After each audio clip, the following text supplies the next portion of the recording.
All right, guys, welcome back to the channel. Today, I'm joined by my boy and Day One Bufasa Bro member. Yes, sir. Kevin. So Kevin's gonna show us his deck profile for his set champs.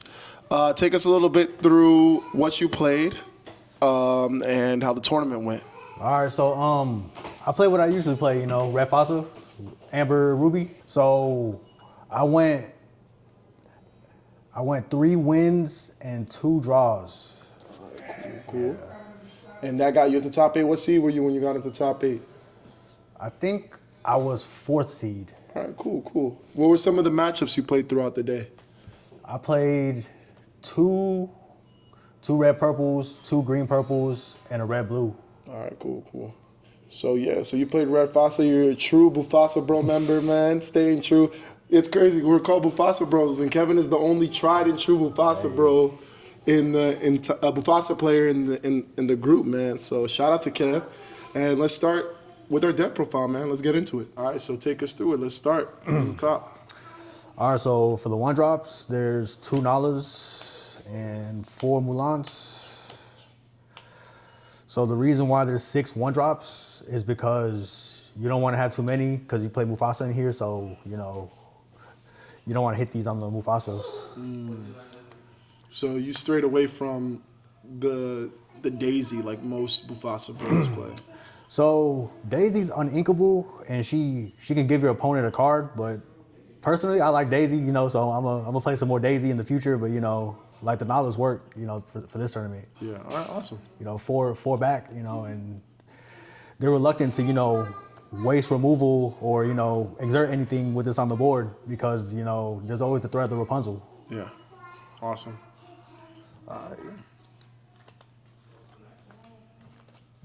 So 1, 2, 3 queens, 3 Lumieres, 3 Mother Gothels. All right, cool. So 4 Mother Gothels. All right, cool. The Mother Gothels are kind of, you know, they're kind of self-explanatory. Rapunzel bait, great card. I think Queen is broken, man. I think it's such a good card. It's a good card. Like, so this becomes a 4 strength when it's damaged, you know, and so in that situation, you know, you can make a lot of favorable trades, and, you know, you can always heal with Rapunzel because it has 4 willpower, you know, so that's always good. That's awesome, yeah. Great card into the deck. And then Lumiere, take me a little bit through Lumiere. So the Lumiere, like, it's a good card because it buffs all your characters, and that's also to make favorable trades. And also, if you play Lumiere on turn 2 and you play Gaston on turn 3, they can't brawl your Gaston. Yeah. Oh, that's awesome, man. Yeah, Lumiere, great card. And if you think about it, like, you put Lumiere down, all these 2 bodies, you get Queen of Hearts to 5/4. You get Mother Gothel to 4/4 for a 2-drop. That's crazy, man. All right. 3 Gastons. 2 Pongos. 2 Julietas. 3 Sisus. So the Sisus, that's a good card. It has 4 willpower, quest for 2. If your opponent's holding a lot of cards, you know, chances are your opponent's trying to win, they got a lot of cards. So this is gonna be a big card that deals with big characters, locations. Pongo and Julieta for draw power, which this deck lacks. You know, the only real draw engine is the Rapunzel. And man, this Gaston right here, this is the real MVP right here. You can play your 6 drops on turn 4. You can play the Gothel and the Rapunzel on turn 4. So that's always good. So what's your ideal line into turn 3? Like, what's the nuts with this deck? So typically, a 1-drop, a Gothel, a Gaston or a Sisu is good, you know, or a Julieta. But as long as you have Rapunzel, that's like Rapunzel's like the main card. You know, that's the main card you're looking for when you're mulliganing. All right, awesome.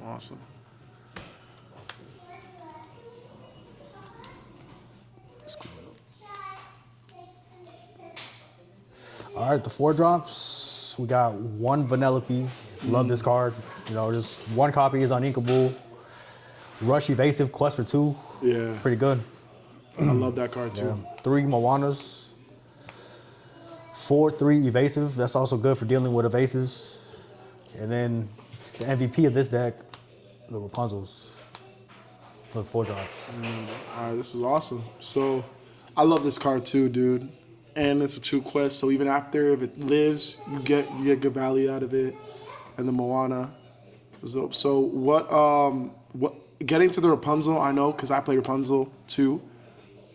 Everybody kind of knows how to play around it right now. What kind of challenges, like what kind of matchups gave you trouble going up into this turn, like turn 4? So, like when people play around it, you just have to find another way to get that trigger off. You know, whether it's through damaging your own characters somehow by challenging them, or you know, ways like that. You know. Awesome. All right, cool.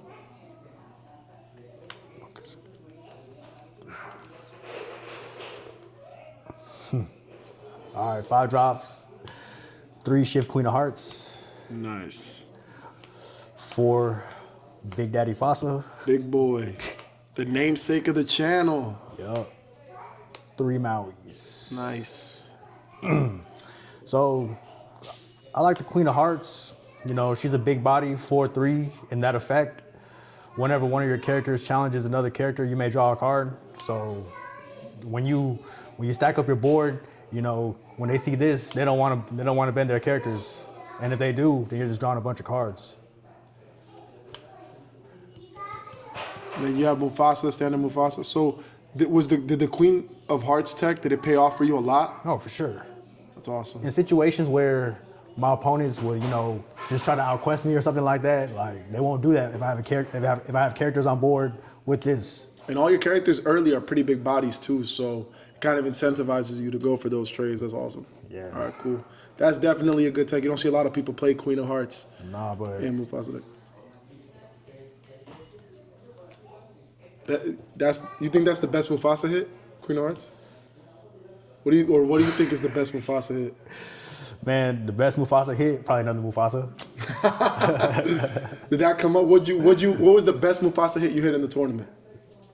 The best Mufasa hit in the tournament, to be honest, I was pretty mad on Mufasa hits, you know. Like what's really won a lot of games is that Rapunzel. Okay. You know, just drawing cards and, you know, outvaluing your opponents and, you know, maintaining control, you know. So you didn't get any broken, like, Nothing. that's the best part. Nothing too about broken. that. I think like Flying Goof, you know. That's like, a good card. Things like yeah. that, you know. That's good. So yeah, that's dope. So you basically got through the tournament playing pretty honest then. Yeah. Yeah, man, that's good. That's a good Mufasa player. All right, so what's next? We got the 6 drops. All right.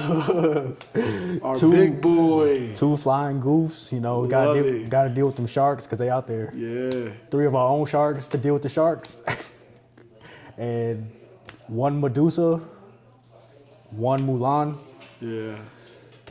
for the 6 drops. Okay, this is good. So, how many times did you take care of a shark with this goof, with Flying Goof? A couple times, but you know, honestly, I'd rather trade into things that, you know, that it can survive, you know, Yeah. so that, you know, I can potentially heal with Rapunzel and draw more cards. Yeah.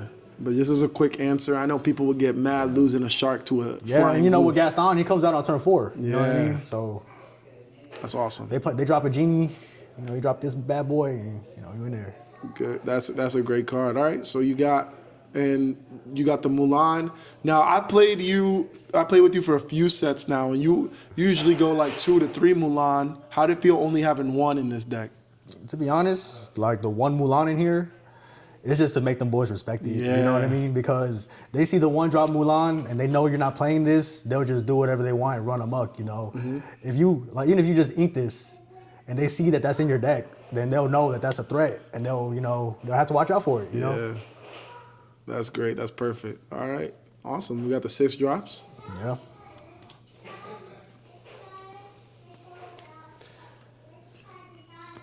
All right.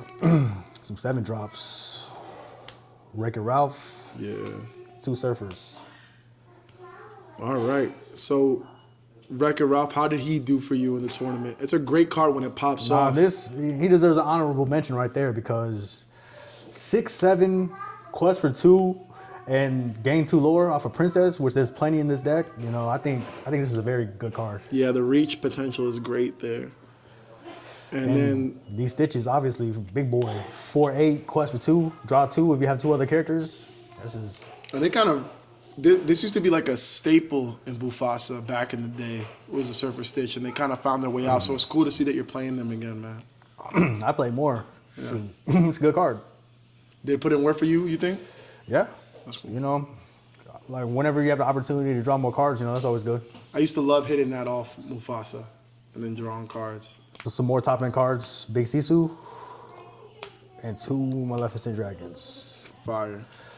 So the big Sisus, you know, you can always quest on the small ones, and they just clear boards with all the small evasive characters in this meta. And Dragon 7/5, quest for 2, banish anything, too good. And that's probably the best Mufasa hit. Unfortunately, Yeah. I didn't hit none of those. Yeah, that was a great. That would have been cool though if Mufasa I hit. did. I've lost to that before. Ooh, That's such a good. It's so good, man. I love Dragon. That's cool. Great top end. Keep these bad boys in there. And then for the actions, we don't play that many because, you know, we're not trying to hit them, but just 3 brawls Nice. and 1 Dragonfire. All right. Cool. Cool. And you got to have the brawls because of all the small evasive characters like them Diablos, you know, just any small threat that has 2 or less strength. And the Dragonfires mainly to deal with big threats like sharks. But That's cool. they're pretty good. Awesome, dude. Your list is sick. It's great. It's always awesome to see another Redfasa playing again. It's such a hype deck. Is there anything now coming on the other side of it that you would have changed in your deck, or something that you missed while you were playing? Not necessarily. Like the only thing, like typically I like to play with daisies because they at least have 1 strength and you can buff it with the Lumieres and make trades.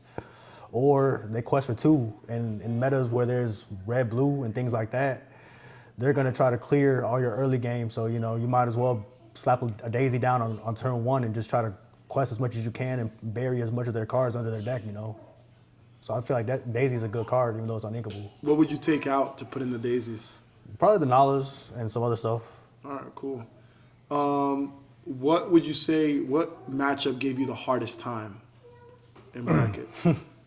So round 2, I played against my boy Luis. You know, he be on that red blue.